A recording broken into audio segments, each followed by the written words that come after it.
তুমি মনে রেখো, এক একটা নামাজ ছাড়তেছ, একটা একটা সাপ তৈরি হচ্ছে। কবরের মধ্যে মধ্যে 99টা সাপ হওয়ার কথা হাদিসে আছে। আপনার বাসার বেডরুমে যদি 2টা সাপ ছেড়ে দিই রাত্রে অন্ধকারে, এত বড় বেডরুমে সারা রাত 2টা সাপ আপনার সাথে থাকবে, মারতেও পারবেন না, বেরও করতে পারবেন না। আপনি সারা রাত ঘুমাইতে পারবেন? এত বড় ঘরের ভিতরে ঘুমাইতে পারবেন? অন্তত ঘরের ভিতরে তো আপনি এই পাশ থেকে ওই পাশে দৌড়ে যেতে পারবেন। সাপ এদিক থেকে আসলে ওইদিকে যাবেন, এদিক থেকে আসলে ওইদিকে যাবেন। কিছুক্ষণ সাপ থেকে বাঁচার সুযোগ আছে, দুই পাশ থেকে এসে গেলে আর তো বাঁচার সুযোগ নাই। যতটা গুনাহ হবে ততটা সাপ হবে, এটা মাথায় রাখবেন।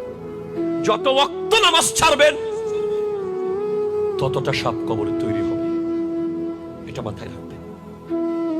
সবগুলো সাইজ একই রকম নাও হতে পারে, সবগুলো মিলিয়ে একটাই হতে পারে, সবগুলো সাইজ মিলিয়ে।